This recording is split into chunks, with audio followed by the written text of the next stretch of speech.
It's June 2025, and the first half of this year has unleashed a blood-soaked, spine-chilling wave of major market horror movies that have left audiences screaming, squirming, and maybe even checking under their beds. From demonic nuns to killer clowns, from apocalyptic zombies to AI dolls with a murderous streak, 2025 is proving that fear knows no limits. Tonight, we're diving into the best, the boldest, and the downright terrifying releases that have hit theaters and streaming platforms so far. Grab your popcorn, lock your doors, and let's unravel the nightmares that have defined horror in 2025. Are you ready to travel the channels of fear? This is episode number 116 of the Red River Horror Podcast. Welcome to the Red River Horror Podcast, where the channels of fear wind through the shadows of your darkest nightmares. From cursed horror films and bone-chilling tales to whispered interviews and the desolate echoes of abandoned places, we explore every sinister current. Grip your oars tightly and brace for the journey ahead. Now, guiding you through the murky waters, your host, Joe Zakrzewski, joined by Red River Horror founder, Eddie Caiazzo.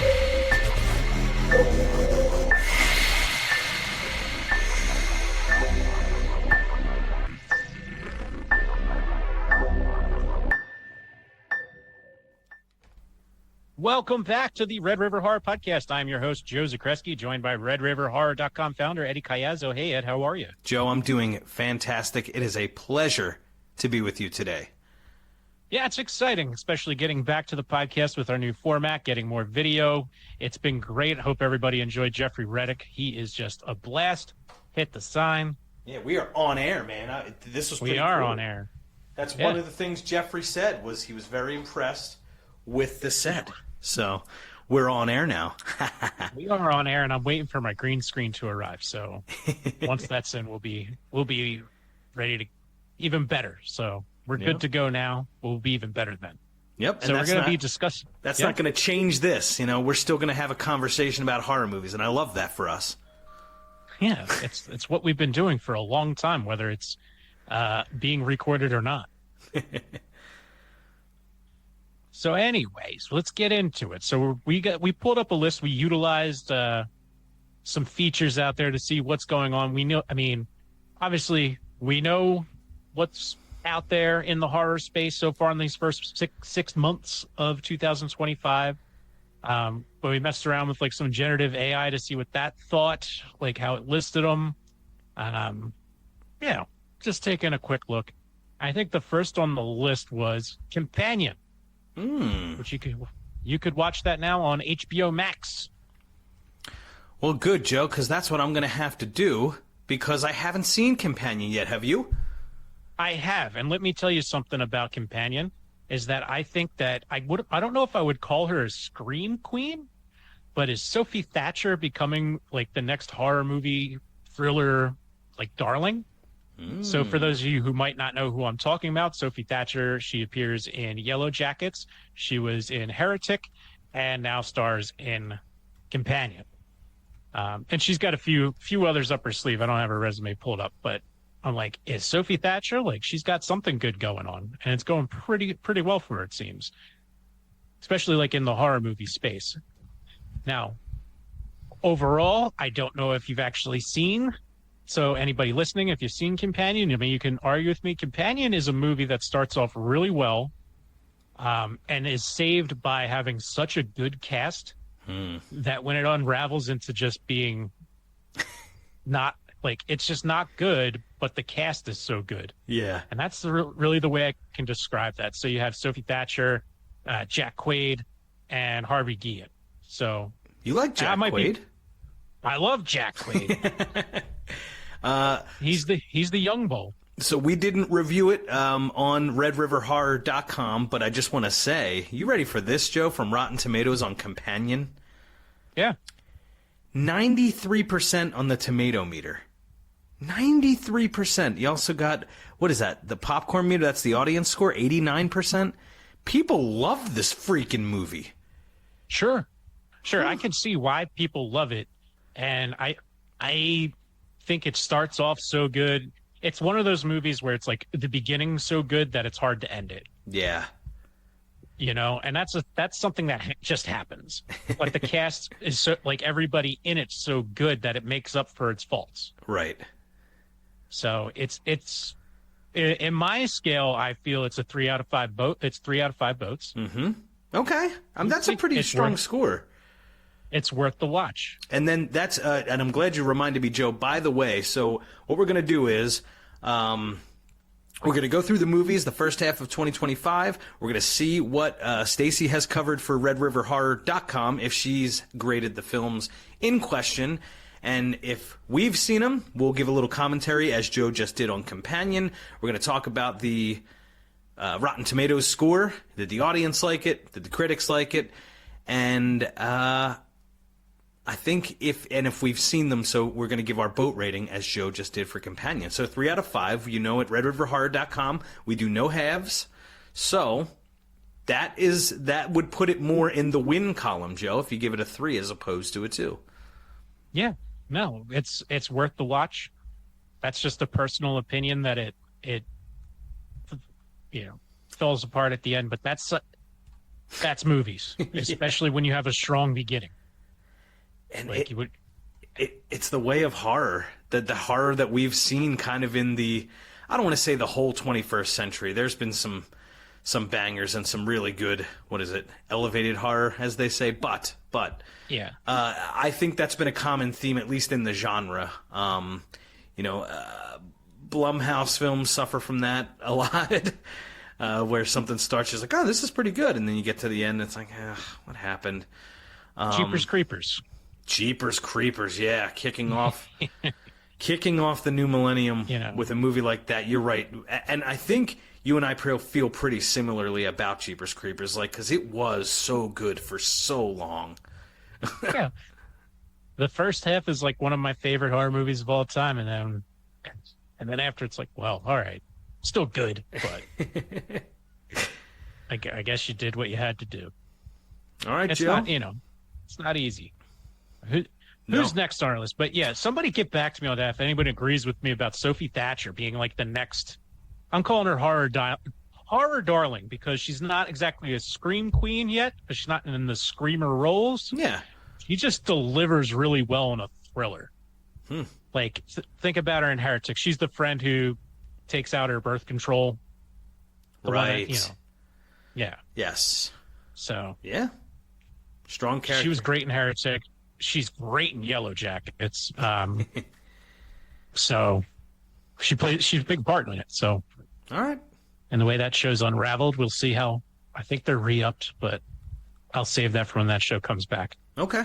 Yeah, and I should be able to catch up by then. My wife did watch Yellow Jackets. I do have to catch up. I saw some of like the first season. I have the gist of it, but it was starting to get into, you know, we call them edisms, I guess, on this show, where I start to watch something and then I don't complete it, and then I watch like a finale of some sort, like I did with The Sopranos. So I don't want to do that with Yellow Jackets, because I know it's important to you. It's important to the horror folks, because there's a lot of great actors and actresses in that. Mostly actresses, to be honest, in the horror space. Yeah. So we will move on to the next film, Joe. A 3 out of 5 voter for you in Companion.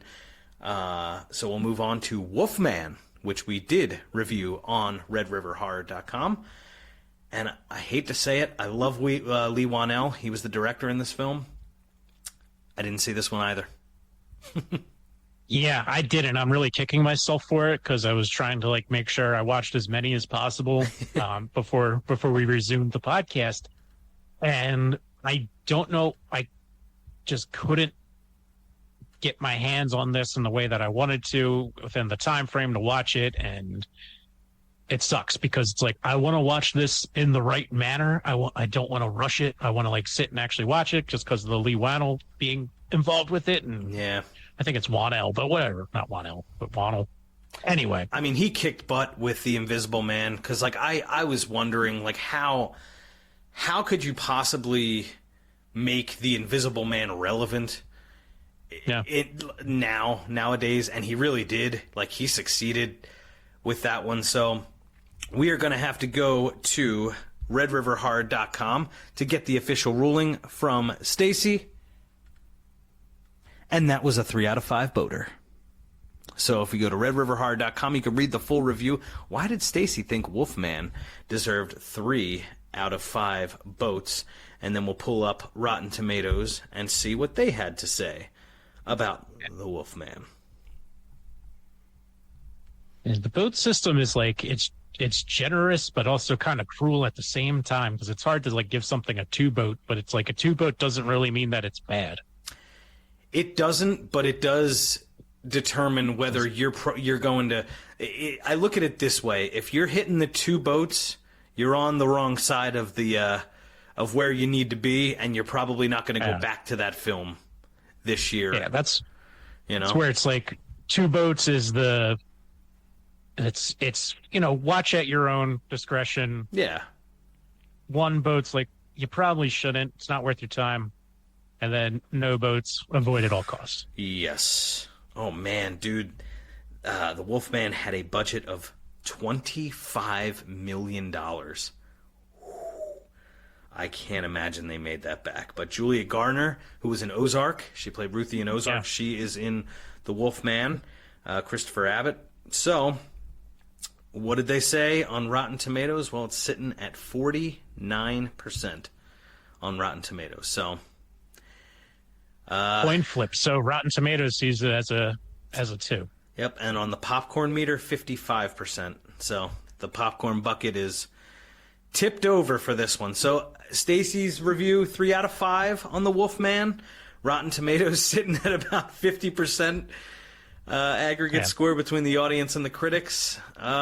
This is one of those, because we want to help people with this episode. There's a lot of horror that's come out. It's hard to track all of it. We're going to stay probably with the major market stuff. It's the summertime. Great time to catch up on films when it gets freaking hot out.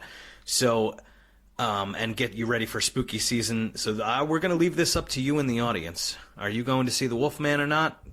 About 50-50. 50% of the people that have seen it like it. 50% not so much. So. Yeah, that makes me want to watch it even more, like that 50% mark. So yeah. I need to know for myself. That was like, it's like you like the challenge. Yeah, I do. All right, you ready? I really do. Ready for the next one? Bring it on. Heart Eyes. Did you see this one? I did not see Hard Eyes, so that was one that did not come across my desk as I was going through it. Let's see. So I can already tell you, I think Hard Eyes, so this is a slasher film, came out in 2025, release date February 7th. It was in theaters to hit the that Valentine's Day date, which is good. I like that because I do like the movie Valentine. I think we've talked about this on the podcast way back. Do like the movie Valentine. But as far as like the holiday itself, we don't get that much in the horror space. So it's kind of nice to have something else. And I do believe people liked Hard Eyes. So this came out February 7th, 2025. Tried to hit that Valentine's Day market.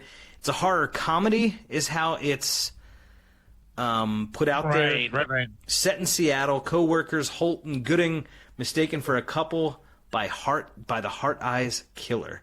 That's a psycho who turns Valentine's Day into a bloodbath, described as having a yearly rewatch potential for horror fans. So let's see where it sits with Red River Horror. Stacy does all the reviews. I did not do any reviews yet. Whoa! Stacy, now she's a fan of slashers too. 4 out of 5 votes for Hard Eyes. Yeah, man.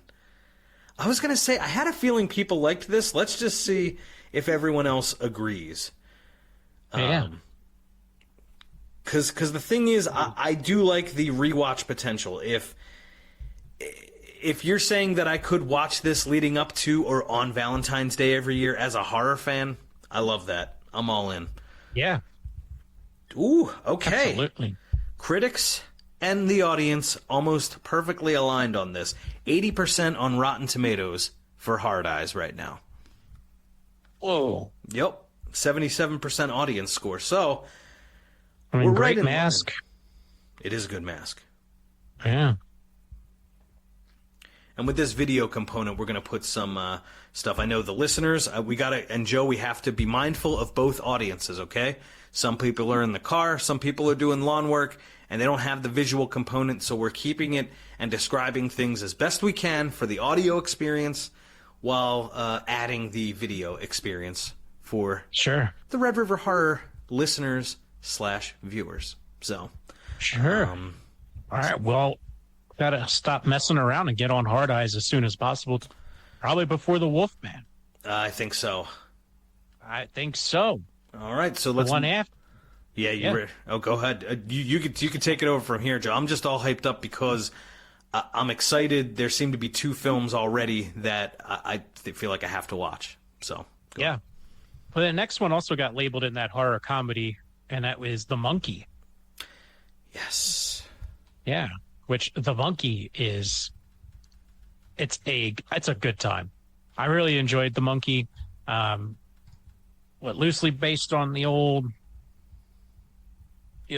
Stephen King short, and then I got to pull up his name. I thought I had it memorized. Osgood Perkins.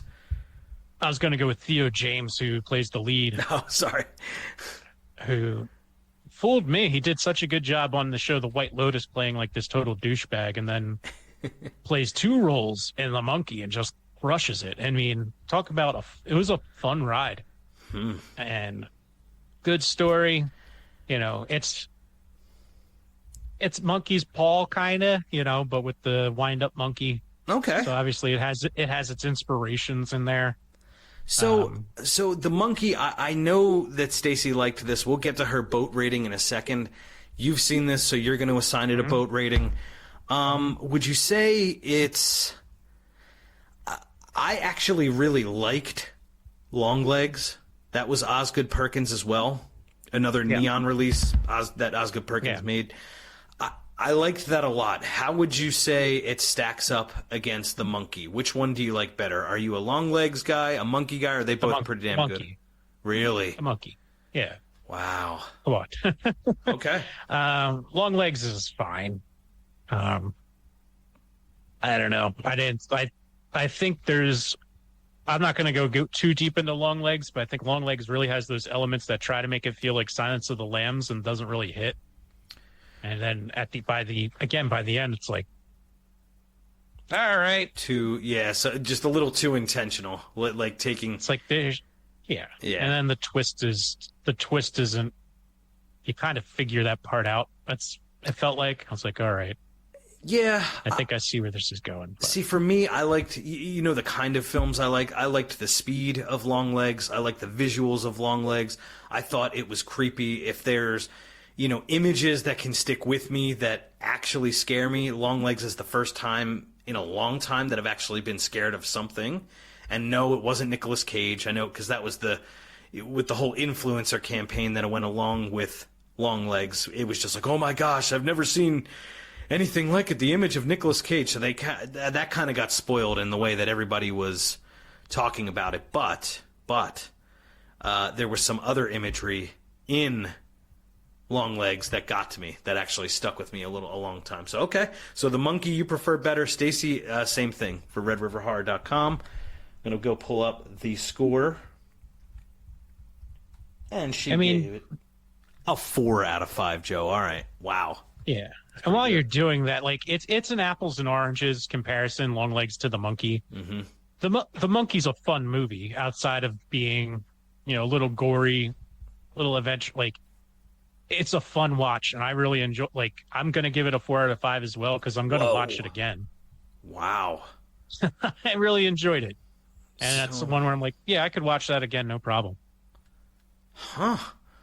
All right, 4 out of 5s from RedRiverHorror.com. That's all right. The Monkey must be seen then. Then there's just no getting around it. Let's see what the good folks at Rotten Tomatoes had to say.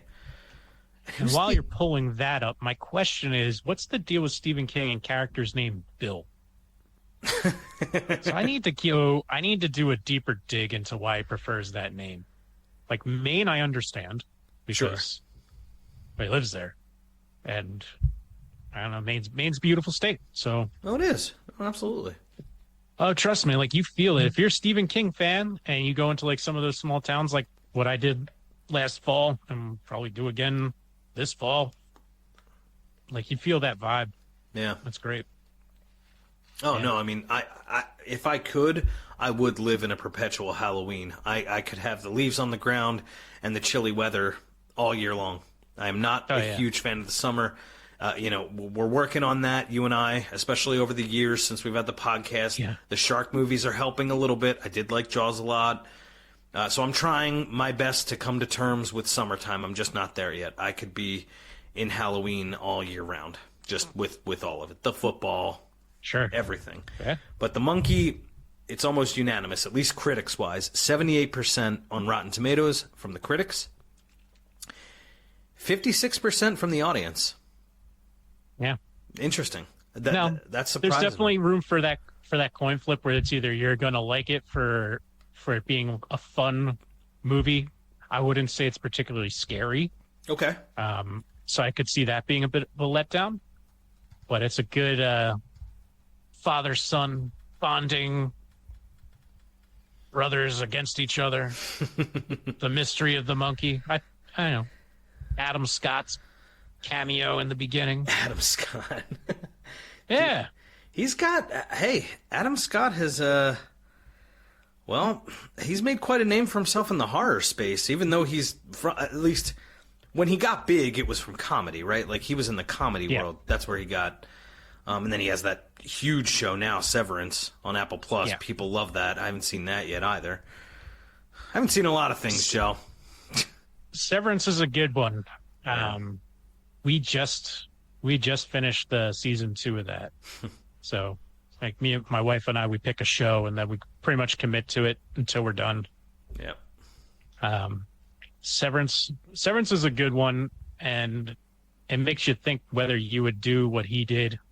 I think a lot of people freak out, but then I don't know, Ed, if you had the opportunity, your 8-hour work day, you go to work and there's you who how you live your life, but while you're at work, imagine like you just go to sleep but your body is active, but your brain has like not connect, like you become a different person. So, but you're the same person, just no memory of who you are.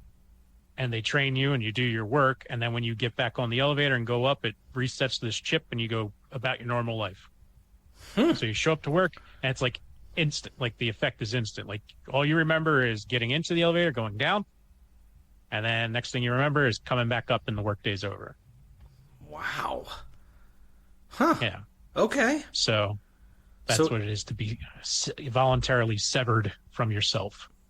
Oh, right. That's okay. So he's living out what Peter Gibbons wanted in Office Space. He's like, pretty much. It hypnotizes. Like, is there a way you could just zonk me out so that I don't know that I'm working? Yeah. I don't know. Someone grabbed Ben Stiller and asked if that's where it came from, but okay. Yeah. So, but there, obviously there's more to it than that, but that's the general idea. Mm-hmm. So it unravels pretty good. So I don't know if Severance walks. I don't know if it walks that fine line where it could be thrown into the horror space, just out of the mystery of what's going on behind the scenes. And I'll leave it at that. Okay, that works. That works for me. I'm in. Yeah, but other than that, watch The Monkey. Everybody should see The Monkey. I just had a lot of fun with it. I mean, so. I love, Stephen King's work. I don't know how much I love Stephen King, but I love his work for sure. Like it's just a lot of my horror history. You and I shared horror history in it and all that stuff. Something we're excited about. Welcome to Derry, and we're gonna have a lot of coverage coming that way. There's a lot of Stephen King projects coming up that we will be covering, not only in the podcast, but on redriverhorror.com and all the socials. We always have some nice clips and things like that they provide us that we can share with all of you. So it's a lot of fun. But we're going to move on. Watch The Monkey. Everybody pretty much, except for the audience score on Rotten Tomatoes, they were about 50-50. So trending high, but it seems like everybody's got to watch it. All right, Joe. So this is a movie that you got to see some of the pre-promotion for. They were in Philadelphia. You got tagged. You got the your fangs in. We had a nice little promo picture up there. If you didn't see it, go to Red River Horror on Instagram at Red River Horror, and you can see Joe as he was all dolled up in the Sinners get up. I did the whole promo thing. Sat in the makeup chair. They put in the prosthetic vampire teeth. That's awesome. How long of a process was that? Take some pictures, tagging. So the teeth probably about 30 minutes. Wow. All for a photo? Yeah, we really had to make sure they set. Like maybe I'm counting like the wait time too, but it's like it's really getting them in and then making sure that they set and weren't wiggling around. That's a little more involved than I would have thought, man. That's dedication. Yeah. We should. So they got me at the right time. Next time we see something like that, some kind of viral promotion, we gotta make some more stuff out of that. I'm sorry, I only really put a picture up, Joe. I didn't know you went through all that just for a quick Instagram hit. Huh. Whatever, it was for fun. Yeah. I mean, it's not like I was sitting alone. Like there was people there. Like we're talking like other than when I had to keep my mouth shut to let the teeth set in. Right. That's about it. But otherwise, it was a good time. Like talking to people. I think one of the people doing it was part of the makeup crew for the movie. Mm-hmm. And so it was. That's pretty cool. Yeah. Yeah. So and the movie itself kills it with makeup. I mean, probably the coolest thing about Sinners is the music aspect to it. A little juke joint. Michael B. Jordan also playing two characters like the monkey. So we got twin brothers in both. Wow. For the same actor playing brothers. A big Michael B. Jordan fan, you know that. I thought after Rocky V, Sylvester Stallone righted the ship with Rocky Balboa. That was a good final send-off for Rocky.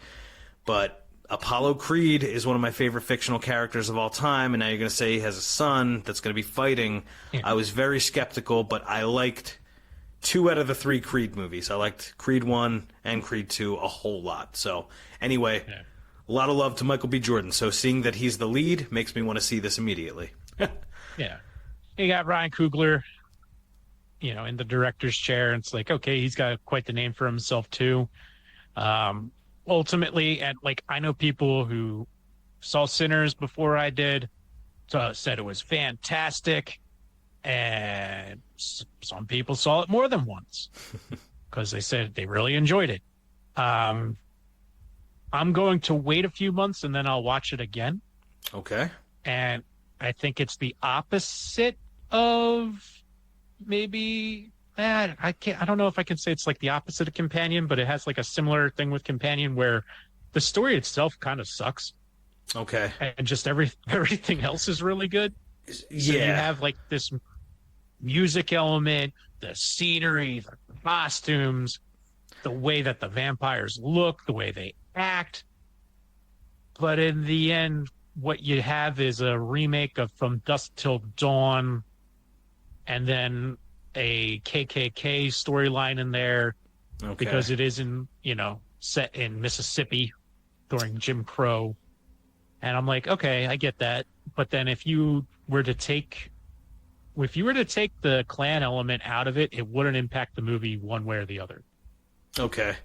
So maybe just... So it left me asking, what's the point? Everything is great other than the storyline itself is kind of like,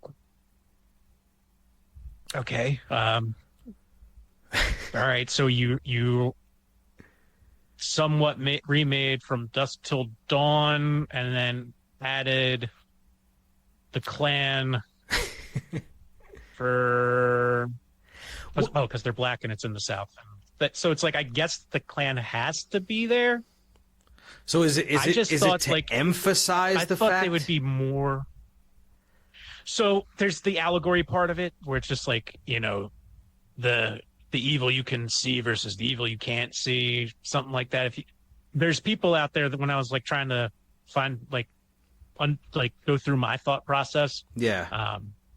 Just reading the over analytics of like this depth as if it's this incredible writing. It's like it's from dusk till dawn, set in the South during the Jim Crow era. I had a feeling. The funny thing is, you're not the only person to say that. Like that, the story itself like didn't make sense because like obviously the actors and the director and the writer are all very competent film people. Oh, yeah. So like if you're trying to emphasize something about like the Jim Crow South, you didn't really need to go there.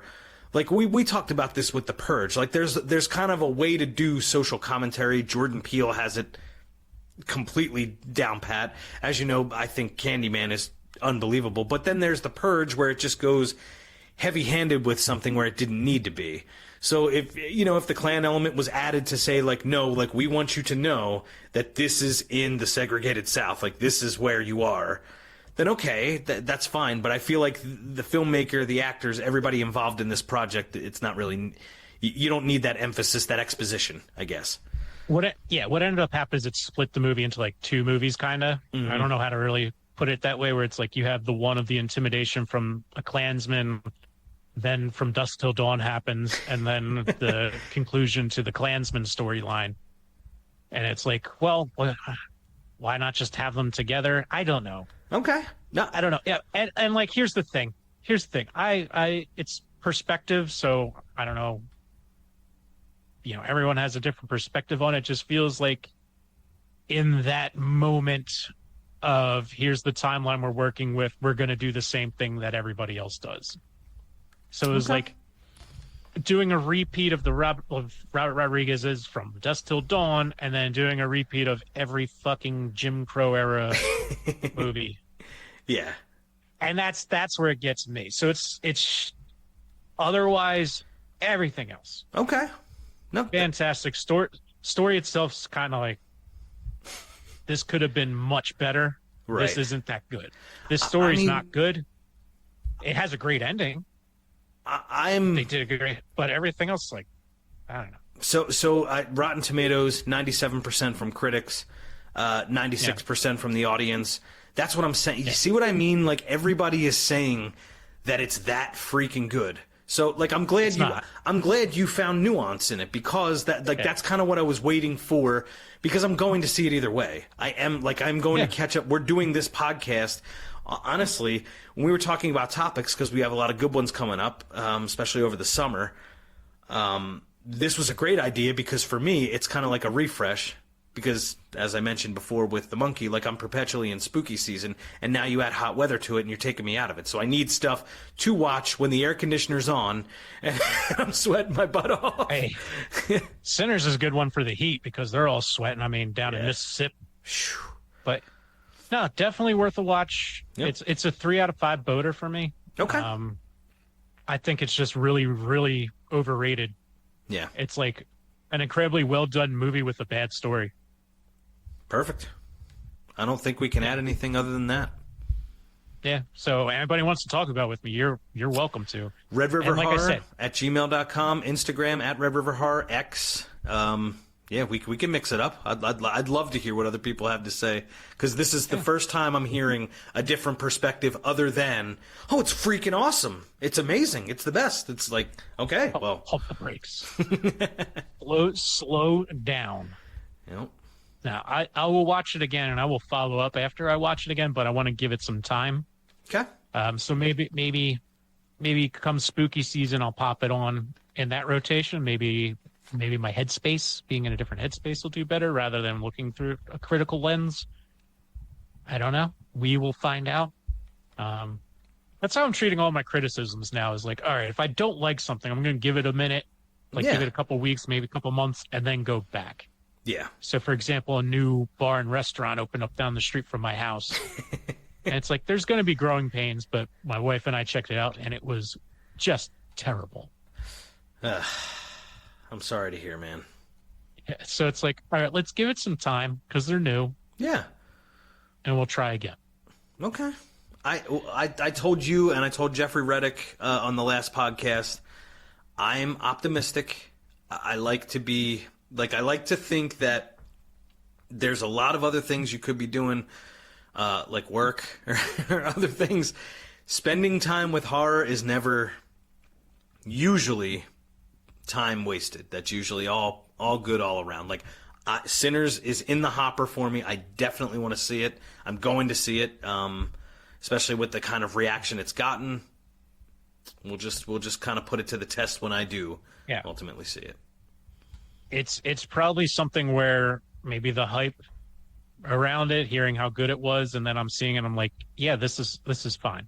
Right. There's a lot of great parts of it. Again, just the big picture story is like, all right, we just rehashed stories that have been done, and that's a lot of things. Yeah. But they have them in there just that, I don't know.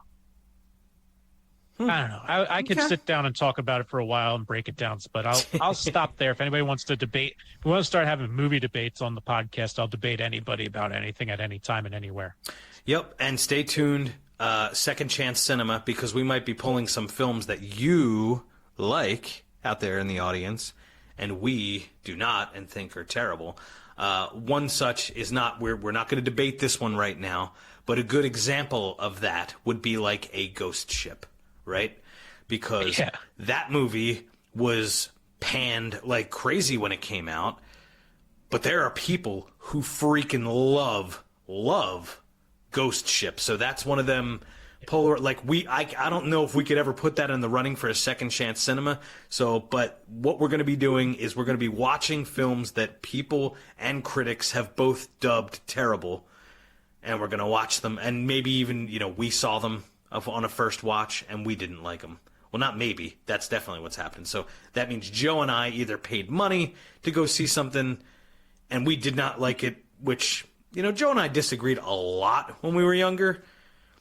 But on horror, if we agreed, like, if we agreed the most at the age that we saw most of the horror that we saw, then you knew if it was bad that it was probably pretty bad. Yeah. What's funny is Ghost Ship has, like, the cult following of Ghost Ship is how it's the greatest beginning to any horror movie of all time. Right. And that's what people sell it on. Mm-hmm. But there's a like, whole... You have to see the beginning. And then there's a movie after that. There is. But I'm not going to get into it, but that's a good example of something that we could argue on the podcast.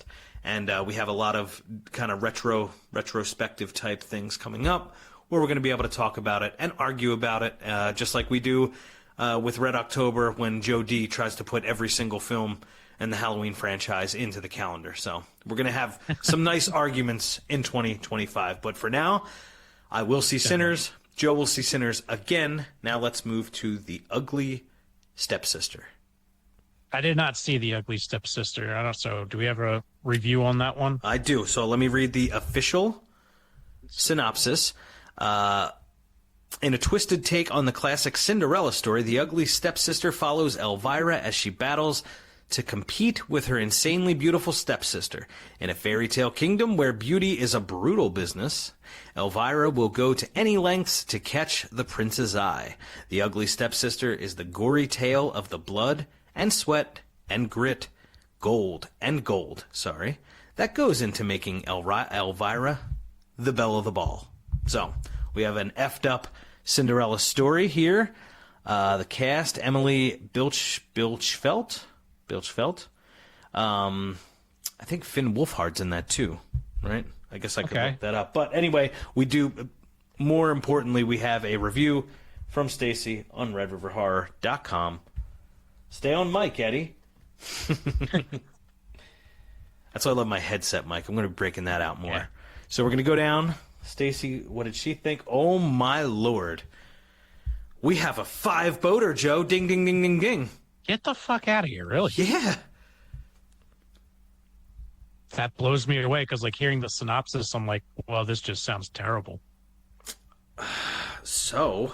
But you never know. Don't judge a book by its cover. No, because Sinners is damn near perfect from everybody. So And clearly you felt a different way about it. So The Ugly Stepsister, 96% on Rotten Tomatoes. So critics liked it too, 86% on the popcorn meter. So the audience has been the most unfriendly toward this film. Otherwise, people love The Ugly Stepsister.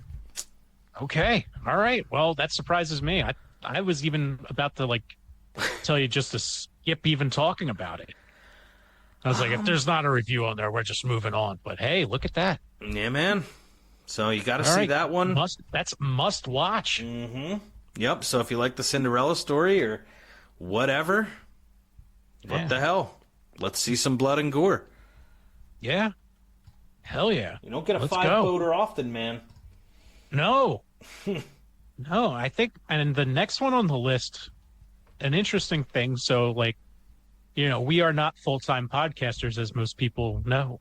We have regular jobs. My job's had me on the road a little more than usual, than I've had to do in any other past work life. And I was at an airport. I'm like, I'm going to get a book. I just want to get off my devices while I'm out of town and read something.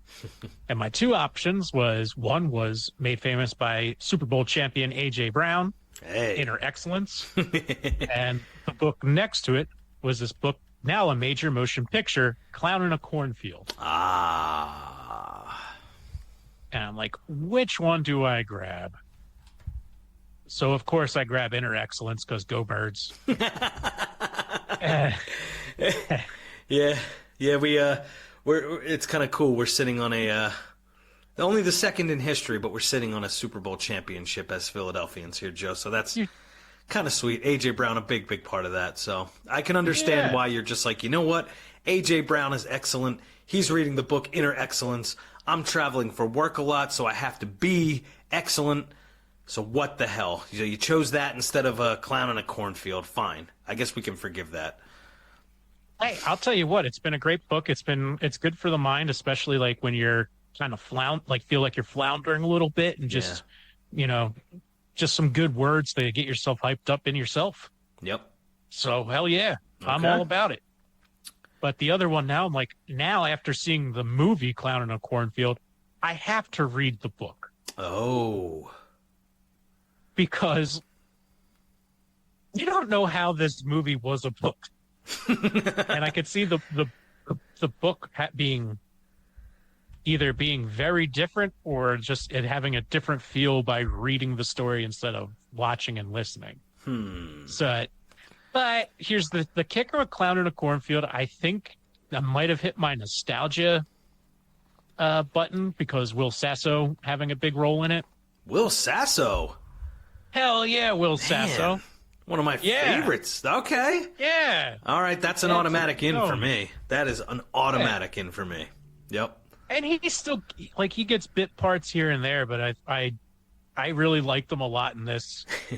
And I was on the fence because it's Shudder, I believe, is behind it. Yes. As it popped up. And again, this is a fun movie where I couldn't decide if it's a 2 or a 3. And if I gave it a 2, I'd say it's the best 2 I ever gave. Okay. But so it's really up to you whether you're watching or not. You're not missing anything. I'm not saying it's bad. You're just not missing anything if you don't see it. Right. This isn't gonna jump on one of anybody's most favorite lists. Maybe it will for some, but I don't think definitely not. Okay. A lot of the people I know listen to the show, probably not. But yeah, definitely give it a watch. If it's if you're saying for me, I can pick up a little bit of what you're putting down in that maybe it's a little goofy. If there's some goofy stuff, okay. Huh. Yeah. Well, yeah, clowns are silly in general, so. All right. But there's more. Maybe I should just say it's a 3 because there's a little more. I feel like if it had no depth, then I should stick firm with a 2. So let's keep it at a 3 out of 5 votes. Okay. Watch it. I don't think anybody can be disappointed by it. Just don't have high expectations. Just enjoy the ride. Oh.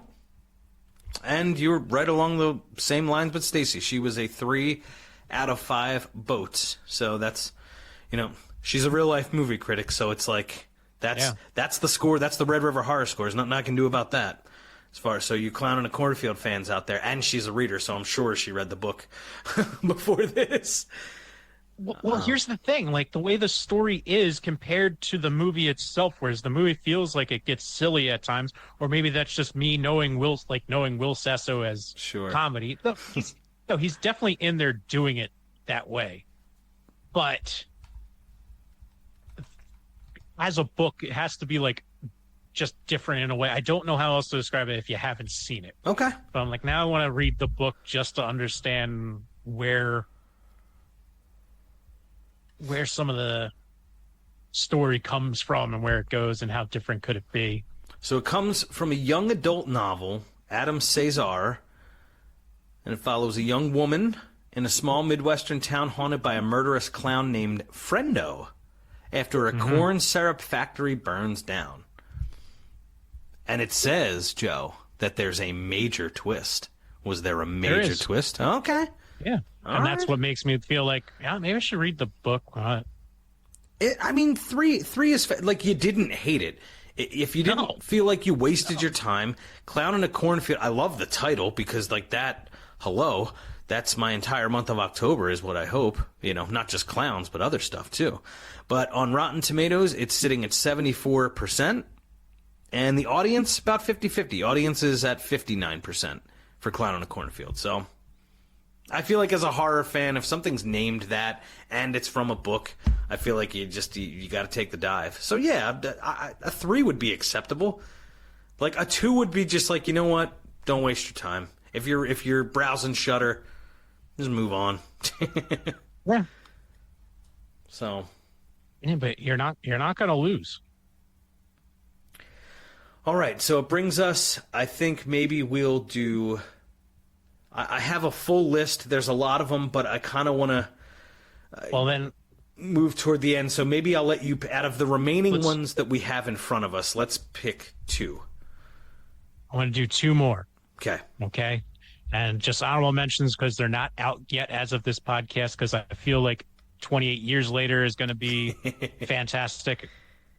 I can't wait for that. Yep. So we'll have to do those, actually get into those next. Megan 2.0 is on its way, which I don't think is a great idea. I don't think it's going to be very good, but I agree. We'll see what happens. Yep. But the 2 we have to hit is the one we saw together and talked about last week, Final Destination Bloodlines. Yes. Yes, we do. You want to do that now? Let's start there, because the next one is my favorite of all of 2025 so far. Wow. Okay, that's a big... pushes the line between 4 out of 5 and 5 out of 5 boats. Ooh. All right, so then we'll save that other one. We'll leave the listeners, the audience, in suspense. Let me pull up Stacy's review of Bloodlines, and we can get started talking on that because, yes, there's a lot to talk about. Yeah, and we did a little bit with Jeffrey last week, learning that Tony got to ad-lib that line, which was awesome. Like, it's in the movie, but it's like a real human statement. Like, it's not that just unscripted. He's like actually talking to us. Yes. As if you grew up a Tony Todd fan, which I did, like just a little horror history here, and we're not going to make this whole episode, like we're at the end of this episode. We have one more movie to talk about after this one. Final Destination is special because Tony Todd to us is special, because Jeffrey Reddick to us is special. Like, there are things that have brought Red River Horror along in its life cycle, and things that are important to Joe and I, and it's kind of cool. Just a little backstory. If we mention this, I'll just mention it briefly. If we talked about it with Jeffrey last week on the Red River Horror podcast, if you missed it, check it out. Episode 115 with Jeffrey Reddick, the maestro behind Death, I think is what we dubbed him, but he's the creator of the Final Destination series, and it's you must listen if you're a fan, especially of the Final Destination series, but there's a lot of good nuggets.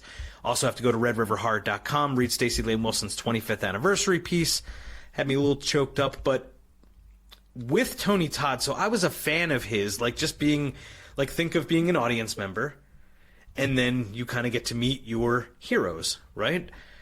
Tony Todd picked Joe and I's trailer out of hundreds of so Joe and I have always been into film. If you listen to the Red River Horror Podcast, you know why we even started a podcast in the first place, why I even started the site in the first place, because we love horror movies, and we've kind of gone on this journey together.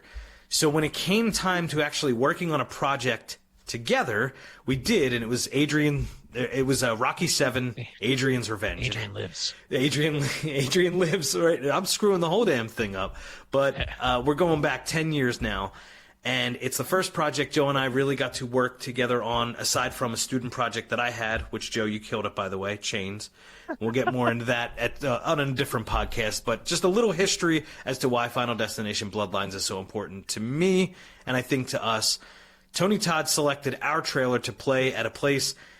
So it was the First Glance Film Festival, hard to get into, as we found out from our friend Brooke Lewis-Bellis, who we've spoken to on the podcast before. So there were only 10 trailers that could make it to kind of be the warm-up act to these big movies that all made it into the festival. And it had to be sci-fi, horror. It had to be themed. It couldn't just be... We couldn't just do it on whatever we wanted. It had a theme. So we chose, obviously it was Philly, we chose Rocky, but we had a funny twist to it with a sci-fi twist to it. And Tony Todd thought that was good enough to be a lead-in to one of the films at the festival. So pretty cool when you grow up a Tony Todd fan. And from there was born the Tony Todd Tuesday hashtag, because I was so freaking excited that Tony Todd even watched something that I made. You know what I mean? Not that we made. But little history there. Sorry, it's a long walk to say that we have a history with Tony Todd. Joe and I grew up watching Candyman. Huge fan of Candyman. There was that, and we're going to revisit this at some point, that killer compilation. Joe and I also grew up in the world that was...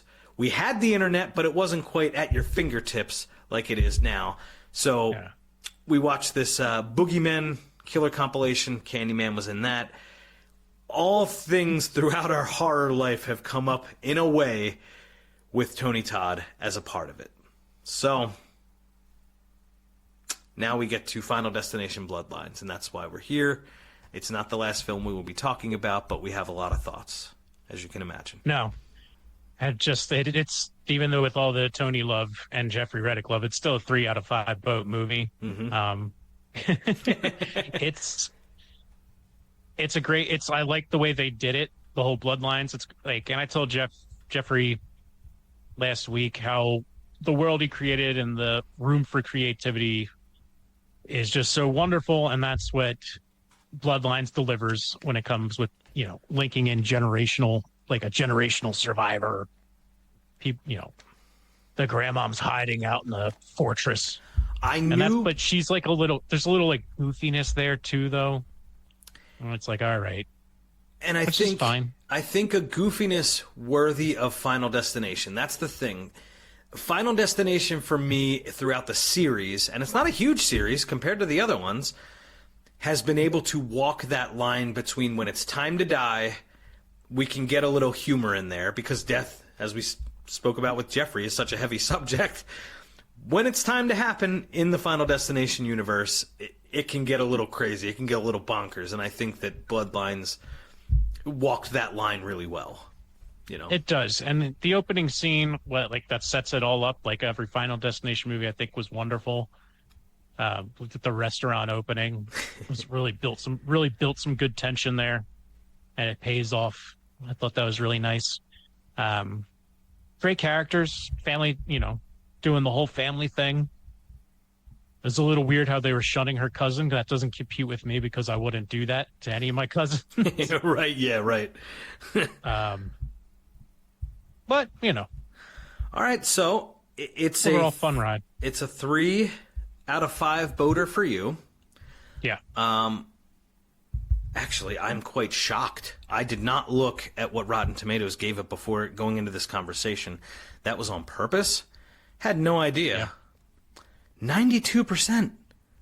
Wow. For 209 critics, like 209 reviews. Nice. On the books. Yeah, that's awesome. Look, it's better than what people expect, like from a sequel to a series that's been going on this long. Yeah. Where some of them are a little like, I don't know, is campy the right word? Like, compare Bloodlines to Final Destination 3. Right. Big difference. You know, like there's a big difference there. I mean, I like both, but like Bloodlines is definitely a better movie. Yeah, like as a film, yes. Yeah. Yeah. No, yeah, I agree. It's really good from start to finish. Mm-hmm. Now, Bloodlines did it for me, so I'm... the audience score is lower than the critic score at 87%, though, on Rotten Tomatoes. Again, it was important to me with Red River Horror that we give this film full coverage with our connection to Tony and Stacy, you know, and her being friends with Jeffrey. It was important that we covered this one right, so I'm going to pull up Stacy's score here. And she gave it 4 out of 5 votes. And Joe, I was going to give it time. Yes, I was very... You know how excited I get. I'm like a girl. We were in the theater, and like everything's connecting. We're all watching. I'm so excited to be watching a Final Destination film in 2025. And I was hoping that maybe some of the hype, some of the excitement that I had would have worn off by the time we did this episode. But it has not, Joe. I am still sticking with what I said that night. This is 4 out of 5 votes for me. Yeah, good. No, I mean, I don't know where my standards lie because there's no point system. So I'm saying it's like the higher end of a 3 for me, just thought-wise. But I don't know. I mean, to get I'm not going to just give 5 out of 5s to anything. Oh, so, yeah. Yep. That's like I'm reserving my 4s. Sure. No, 4 special. To get a 5, it has to be in like my top 5, top 10 all-timers. Yeah. And that's what it takes for me to say a 5 out of 5. So that's where I reserve 4 out of 5s for something that I think is just like above and beyond, like, you know. So I can't argue with a 4 for Bloodlines. Bloodlines is a great watch. It's a great addition to the Final Destination series, and I'm kind of curious what someone comes up with next. Yeah. No, they left it at a good point. Like this closes the loop that we've kind of been on this whole journey for. And they always say with television, Joe, I know you're a big TV fan, they always say that if you give a series like 5 seasons, that's probably the sweet spot. You probably shouldn't do any more. And you know this if you listen to last week's episode, and you've had a lot of time to watch it now. Final Destination 5 is a prequel. So this technically would be the 5th season of Final Destination. This wraps up the entire storyline. Tony Todd's last time on screen. Jeffrey Reddick loved it. You have to listen to the episode we did with him because he actually ranks them. So it's pretty cool. You're going to want to stay tuned. So Bloodlines, a solid watch, and it puts a nice bow on the Final Destination story we've experienced up to this point, and now a new generation can run with this idea and make it great. Yeah, exactly. And it's just such a rare thing for a 20-year line, like 25 years of existing to be really good, is what it is. It's fun, has fun gimmicks to it. It's bad. It's shockingly good to then it's also shockingly good. Like it's been a good run for the Final Destination name. And if it never comes back again, I'd say you got a perfect little package there. So yeah, absolutely. So we'll see what happens. We'll put a bow on Bloodlines, and that will conclude for now Red River Horror's coverage of the Final Destination stuff, which makes me sad, but we have to move forward, Joe. As horror, there is a ton of stuff. So hit me with the last film in the first half of 2025 that you would like to talk about today. Yeah, so this is one where it's been a long time since I've seen a movie where there's scenes where I couldn't stomach what I was seeing. Like I literally looked away, checked, and just kept my eyes covered, just because it was too much. And then by the end of this movie, I was like, I think I just need a hug from someone. And it pushes the border of that 5 out of 5, but it's a 4 out of 5 for me. It is my absolute favorite of 2025 so far. And that is Bring Her Back. Ooh, okay. Now, Bring Her Back is an Australian one. It is not a sequel to, what was the other one they did, which was Talk to Me? Oh my gosh. Yes, Talk to Me. Yes, I like to Talk to Me a lot. A24. Yeah. Yep. Yeah. And that is, so where is it? I'm trying to remember the guy's name. No, I lost it.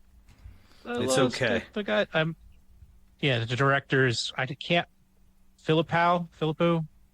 Danny and Michael? I don't know. Yeah. No. Absolutely crushed it. What? All right, so this movie, so let me tell you about, like, where I'm saying, like, Sinners takes elements from other, like, every movie takes elements from other movies. Sure. And it's like, are you doing it, like, too close to it? Are you making it your own? What are you doing? This movie, I don't know. I mean, there's parts that are just so creepy and disturbing, mixed with, I would put it along the lines of, like, Evil Dead, like, gore. Whoa. But, like, yeah. Like, not even, like, not trying to, I don't want to, I wish I didn't say a word and just go into it blind. I had to watch a cartoon. Like, I need to watch, like, something very gentle and sweet to get me out of this, like, what the fuck was that mindset that this movie finished on. When you're mixing in, like, these weird thriller elements, possession, just demonic, and it just all this wrapped up in a nice package from Down Under. And it takes a lot for you to care about. Like, I know you were done with the possession stuff, absolutely done. So that takes a lot for that to be a part of a new horror film, and for you to be like, yo, that hits pretty hard. Yeah, because it's look, this movie's just really fucking good, and I'm sticking with it. It's a 4 out of 5 votes. I don't want to give too much away. It is my favorite of 2025 so far. I think anybody who likes scary movies should see this. And if just don't look up anything else. Okay. Just get right in there. Don't watch the trailer. All right. Just watch this movie, and you're going to be finished. Just be ready to have something to comfort you once it's all said and done. All right, so we just have to go one step further for me. All right, so it's not a Friday night horror movie, as we've kind of discussed in the past. Is it as depressing as so I can, being creeped out, like I said, long legs creep me out. There were moments that creeped me out. Is this creepy, or is it just, like, downright sad and messed up? Because I don't know how far I can go with that, All the above. All the above. I probably will never watch this again just because of that, but watching again would never do it the same justice as that first go through. Okay, so it's just got to be done. Does a dog die? Yeah.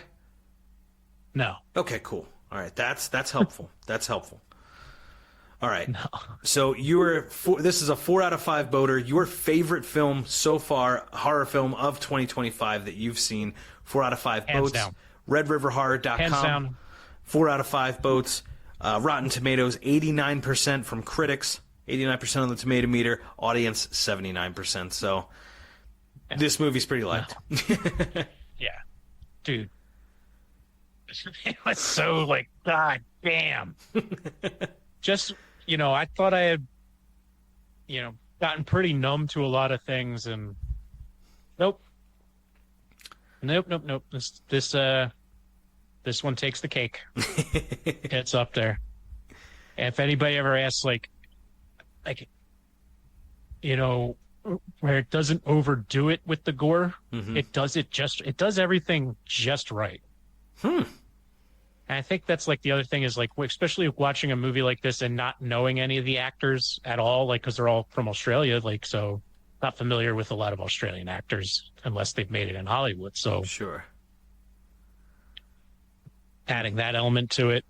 Yeah, hell yeah. Okay. Bring her back. Bring her back. Then I will not read the synopsis of it. If you think that it's just fine, it's that freaking good, then we will leave it right there. So, yeah. My favorite that I've seen in 2025, Final Destination Bloodlines. I will watch Bring Her Back on the tips you've given. I'm not going to watch it on Friday night, so that's not going to happen, but I will watch it. I did like Talk to Me a lot. And anytime A24 picks up a project, distributes a project or whatever, I'm pretty much in. That, like, you can pretty much say that it's worth your time. So, all right, Joe, that concludes the first half of 2025, at least on RedRiverHorror.com, in the horror space, the big box releases. What did you think out there? What are your thoughts? Did we shortchange a film? Did we give it a little too much credit? Did we badmouth something? You're like, hey, I didn't like any of that. Good thing is, there's a visual to this. You can comment on our YouTube page, Red River Horror, subscribe, like, all that stuff. Or, you can't dislike anymore, so screw you. Ha, ha, ha, ha, ha. Or can you, Joe? I'm not even sure about that. Anyway. But follow us there on YouTube. Give us a comment on Spotify. Follow along Apple Music. All the different places that you can hear the Red River Horror Podcast. Joe and I are so happy that you joined us today and every other day. Highly encourage you to check out the coverage of Final Destination on the site and in the pod in the last episode, our interview with Jeffrey Reddick. And follow us on the socials at Red River Horror. Joe, that's pretty much all I have. Yeah. Yeah. So now this has been episode number 116 of the Red River Horror Podcast. And remember to keep traveling those channels of fear. Thanks so much for tuning in to the Red River Horror Podcast. Don't forget to follow, subscribe, like, and share. For great written horror content, go to redriverhorror.com. On Spotify or Apple Music, leave us a comment. Or if you have a thought about the show, just email redriverhorror@gmail.com. Thanks for listening, thanks for watching, and as always, thank you for following those channels of fear.